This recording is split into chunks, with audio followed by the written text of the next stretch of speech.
अगर किसी को खुद पर भरोसा हो तो कोई भी कठिन काम आसानी से पूरा किया जा सकता है।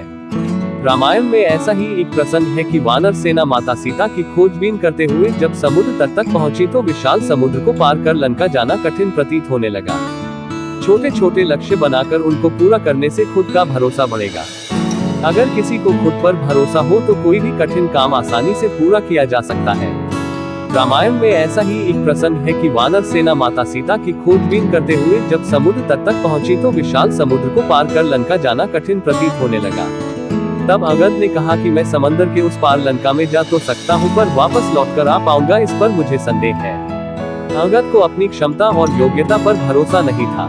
तब जामवंत ने हनुमान को उसकी क्षमताओं और शक्ति को याद दिलाया और कहा कि आप लंका जाकर सीता जी का पता करके आए। हनुमान ने पूरे आत्मविश्वास के साथ हामी भरी और कहा कि मैं अभी जाता हूँ और रावण सहित सभी राक्षसों का संहार करके माता सीता की ले आता हूँ।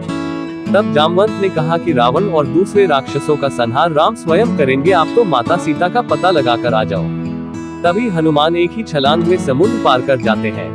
रास्ते में सुरसा और सिनिका ने उन्हें रोकने की कोशिश भी की, मगर उनका आत्मविश्वास जरा कम नहीं हुआ और वे लंका पहुंचे। वहां कई राक्षसों का संहार किया, अशोक वाटिका में सीता जी को देखा और फिर लौट आए।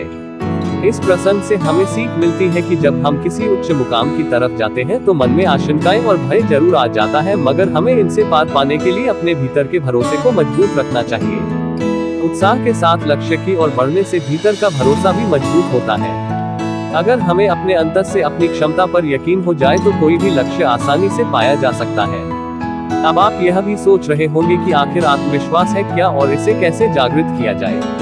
तो आत्मविश्वास भीतर की ऐसी शक्ति है जो अपार ऊर्जा के प्रवाह से हमें अपनी क्षमता को पहचानने और अपने मुकाम तक जाने के लिए संबल प्रदान करता है। कई दफा हम बहुत कुछ करने के सपने देखते हैं, मगर अविश्वास की भावना हमें डरा देती है। जब हमारी क्षमताओं और आकांक्षाओं पर हमें ही यकीन नहीं रहता तब हम अंतर से दब्बू बन जाते हैं। अज्ञात भय से इच्छाएं मन में ही दफन हो जाती हैं। इन दबी इच्छाओं को जागृत करने के लिए ही भीतर का भरोसा पैदा करना पड़ता है। अगर आपको खुद पर विश्वास नहीं है तो आप डरपोक हैं। क्या आपने कभी सोचा कि पर्वतारोही, खिलाड़ी आदि भी दूसरे लोगों की तरह ही होते हैं, फिर वे इतने कठिन लक्ष्य आसानी से कैसे पा लेते हैं? तो इसका जवाब है आत्मविश्वास, खुद पे भरोसा। जिन्हें अपनी क्षमताओं पर यकीन हो जाए वही बन पाता है खतरों का खिलाड़ी। आप भी आत्मविश्वास बढ़ाने के ये आसान तरीके अपना सकते हैं। एक, आत्मविश्वास के लिए किसी दूसरे की तरफ देखने की जरूरत नहीं है, यह आपके भीतर ही मौजूद है। बस खुद के बारे में यह धारणा रखें कि मैं पूरे विश्वास से लक्ष्य की ओर चलूंगा। 2, हमेशा सकारात्मकता को दिमाग में बसा कर रखें। आप जो काम कर रहे हैं वह आपके लिए ही है, सिर्फ आपको ही इसका श्रेय मिलेगा। 3, सफल लोगों के जीवन संघर्ष की असली प्रेरक कहानियां पढ़ने से भी भीतर का विश्वास बहुत मजबूत होता है।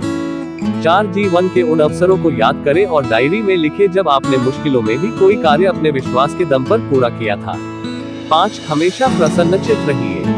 चेहरे की मुस्कान आत्मविश्वास की पहचान और कामयाबी का द्वार होती है। 6, अपने व्यक्तित्व को बनाए रखें। 7, छोटे छोटे लक्ष्य बनाकर उनको पूरा करने से खुद का भरोसा बढ़ेगा। 8, हमेशा ऐसे दोस्तों के निकट रहें जो आत्मविश्वास से भरे हों, उनसे सकारात्मक बातें करें। 9, इन उपायों से हम अपने आत्मविश्वास में इजाफा कर सकते हैं।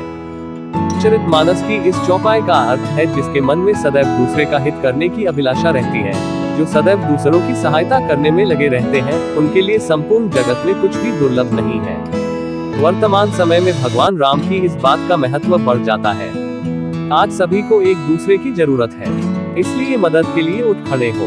भगवान राम की यह चौपाई यही संदेश प्रदान करती है।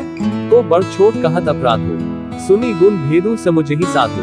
देखिए ही रूप नाम आधीना, रूप ज्ञान नहीं नाम विहीना। प्रभु श्री राम कहते हैं कि इस नाम और रूप में किसे छोटा और किसे बड़ा कहूँ, दोनों की महिमा अपरंपार है। अतः मैं इस घोर अपराध से बचता हूँ। नाम और रूप का रिश्ता समझकर साधु पुरुष स्वयं ही जान लेंगे। रूप नाम के अधीन है, लेकिन नाम के बिना रूप का ज्ञान संभव नहीं है, इसलिए इस भेद में पढ़ना व्यर्थ है। भगवान राम की शिक्षाएं पग पग पर व्यक्ति को कुछ बेहतर करने के लिए प्रेरित करती है, इसलिए भगवान राम की इन बातों को जीवन में उतारने का प्रयास करना चाहिए।